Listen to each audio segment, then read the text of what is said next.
Hey,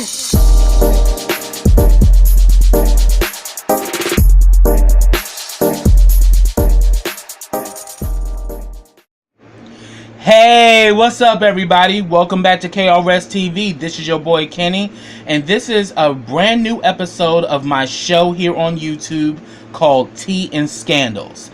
I'd like to thank you all for clicking on. And this episode is about one of the greatest groups of all time whose career lasted for more than 30 years. And I am talking about no other than Gladys Knight and the Pips. Started in 1952 as the Pips, the members consisted of Gladys Knight, her big brother Merle Bubba Knight, their sister Brenda Knight, and cousins Eleanor and William Guest. At age 7, Gladys Knight performed on Ted Mack's original Amateur Hour, which she won first place. Gladys will go on to say that this was her first experience with racism due to the fact nobody wanted to take a picture with her after she won. On September 4th, 1952, they performed at Bubba's 10th birthday party, and at the assistance of their mother, Elizabeth, the Pips were born, and they were named after their cousin, James Pip Woods. By 1955, they performed at talent shows throughout Atlanta, winning each show they performed on. This led them to a recording contract with Brunswick Records in 1957. They released 2 recordings that failed to chart, and they were opening acts for people like Jackie Wilson and Sam Cooke. In 1959, Brenda Knight and Eleanor Guest left the group to start families, and was replaced by another cousin, Edward Patton, and a friend of theirs named Langston George. In 1961, they recorded the song "Every Beat of My Heart," and the group didn't have a record label at the time. They actually recorded on a local label called Huntom Records. But what they did is that they pushed a single and got a distribution deal with VJ Records to release the single. So here it is. This single is climbing up the charts. They're getting a lot of buzz, but Gladys Knight and the Pips are not getting any benefits nor money from this song. It was around this time that they moved to New York, and they auditioned for Bobby Robinson's label, Fury Records. He had them re-record the song, and it became a hit again, but the original under VJ Records scored higher, reaching number 6 on the pop charts. Around this time, the group also changed its name to Gladys Knight and the Pips. They also released the song "Letter Full of Tears," which became a top 40 hit. In 1962, Langston George left the group, and Gladys also left to start a family with husband Jimmy Newman, and had 2 children, their son Jimmy Newman III and daughter Kenya. She eventually reunited with the Pips 2 years later, with her husband now acting as the music director. Around this time, they were also mentored by Maurice King and Charlie Atkins, who they had a close relationship with. He also writes in his autobiography that Gladys Knight and the Pips were like his children, and one of the best stipulations that he had with his contract with Motown as the dance director, that he can still work with the group Gladys Knight and the Pips as his personal clients. It was due to Charlie Atkins' choreography that they were landing shows even without chart success, because their stage performances were just magnetic, and their popularity grew by that. By 1965, Barry was looking for a group to sign to Motown. The Pips were ready to sign, but Gladys didn't want to, because she was hesitant because she feared that the label will overlook them in favor of their more popular artists on the label. They end up signing with Motown in 1966, and their first 2 singles, "Just Walk in My Shoes" and "Take Me in Your Arms and Love Me," were hits in England. Their third single, "Everybody Needs Love," was their first American charted single in 2 years, and that went number 39 pop and number 3 R&B. Gladys mentions that Motown saw them as a second string act, in which The Supremes, The Temptations, and Marvin Gaye were given the hits while we were given the leftovers. In 1967, they released their fourth single, I Heard It Through the Grapevine. It went number 2 pop and number 1 R&B, selling 2.5 million copies, making it the best-selling single at Motown at that time. But a year later, Marvin Gaye's version would eclipse theirs because his went number 1 pop, selling 4 million copies. Also in 1968, Gladys Knight was the first person to suggest that Berry Gordy signed the Jackson 5. Another person that suggested this was Bobby Taylor of the Vancouvers. And she had actually performed with the Jackson 5 at a concert held in their hometown of Gary, Indiana. And the group frequently worked with Norman Whitfield, who wrote the song I Heard It Through the Grapevine, and he produced the hits The End of Our Road, which went number 15 pop, number 5 R&B. It Should Have Been Me, which went number 40 on the pop charts. Friendship Train, Nitty Gritty, which went number 19 pop and number 2 on the R&B charts. You Need Love, Like I Do, Don't You, and an Ashford and Simpson tune, Didn't You Know You Have to Cry Sometime.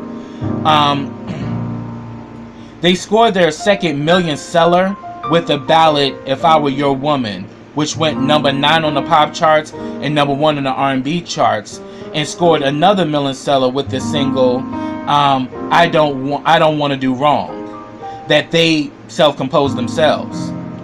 In 1971, they released a soulful version of Chris Christopherson's song Help Me Make It Through the Night, and it became an international hit.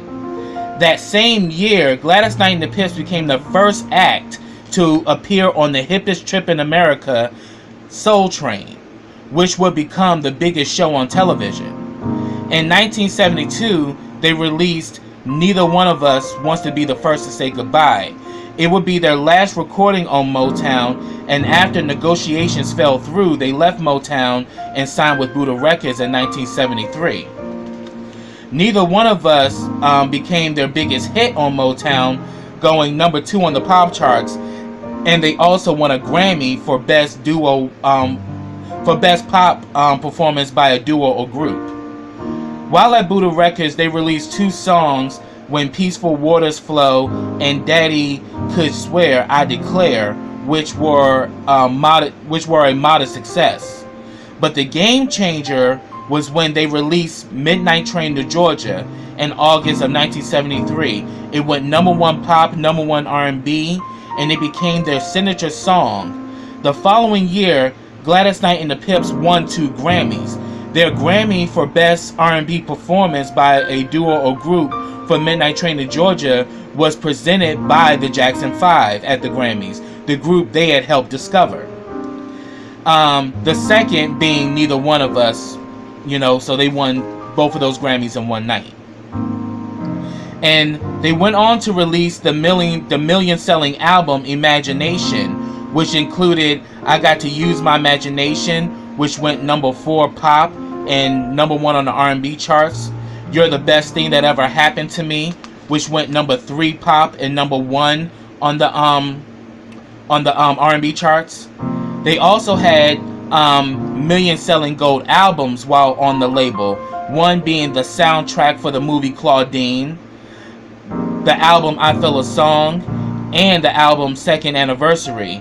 And more hit singles followed, including I Feel a Song in My Heart, I love that track, went to number 21 pop and number 1 on the R&B charts, Part-Time Love, and Love Finds Its Own Way. By 1977, they had contract disputes with both Motown and Buddha Records, and between 1978 to 1980, they released side projects, while they were working out disputes with Buddha Records, meaning that Gladys did her own thing and the Pips did their own thing, but they still did stuff as a group. They finally signed to Columbia Records in 1980. They collaborated again with Ashford and Simpson on their first 2 albums on Columbia, and those albums were About Love and Touch. In 1981, They provided background vocals on Kenny Rogers' remake of Bobby Bland's song, Share Your Love With Me. Their third album, Visions, released in 1983, they scored a hit, Save the Overtime for Me. Love that song. It was written and produced by Leon Silvers of the Silvers. And it went number 66 pop and number 1 on the R&B charts. Their first number 1 R&B hit in 8 years. Gladys collaborates with Dionne Warwick, Elton John, and Stevie Wonder on the classic song That's What Friends Are For, a song that which was a charity single for AIDS research and prevention. The song went number 1 pop, and Gladys Knight wins a Grammy along with the rest of them for the Grammy for Best Pop Performance by a duo or group, and it also won Best Song in 1986. The following year, the Pips, Gladys Knight and the Pips released their last album together, All I Love, on MCA Records, which included their Grammy Award-winning song Love Overboard, which went number 13 pop and number 1 R&B. Gladys even appeared on the sitcom A Different World, performing the song in a dream sequence with the characters Whitley and Jaleesa, and it's one of my favorite episodes. The group disbanded in 1989 after 37 years together. They were inducted into the Rock and Roll Hall of Fame in 1996, the Vocal Group Hall of Fame in 2001, and they received a Lifetime Achievement Award from the Rhythm and Blues Foundation in 1998. Since their disbandment, Gladys's brother Bubba Knight became her tour manager and oversees her career and even appears on stage with her from time to time. The other Pips, Edward Patton and William Guest, formed their own production company in Detroit. Edward Patton passed away in 2005 due to complications with diabetes, and William Guest passed in 2015 due to heart failure. Gladys Knight, known as the Empress of Soul, continues to be a powerful force in music. In 1989, she did the theme song for the Bond movie License to Kill, and I love that song. Oh my god, her voice was so amazing on that track. And she continues to release albums, win awards, appears in movies, and recently she performed the national anthem at the 2019 Super Bowl and was on the hit singing competition show The Masked Singer as the Bee, and she finished 3rd place. So Gladys Knight is still like a big force, and now she's a national treasure, when it comes down to her beautiful voice as well as her beautiful spirit. And Gladys Knight and the Pips' music continue to live on, and they will forever be remembered as one of the great groups that ever graced, the Motown label. So that's what I have, everybody. If you have anything about Gladys Knight and the Pips that you'd like to share, feel free to get down in those comments. I'd love to hear your thoughts, or any of your favorite songs of Gladys Knight and the Pips. Get down in those comments and let me know what you're thinking. I'd love to hear from you. But subscribe to my channel. Click that bell so you get notifications every time I drop a video. Also, follow me on all of my social platforms. I have them all listed in the description box. Also, like this video, comment on this video, and share this video. And I'll be back with a new episode of Tea and Scandals. So until next time, everybody, take care.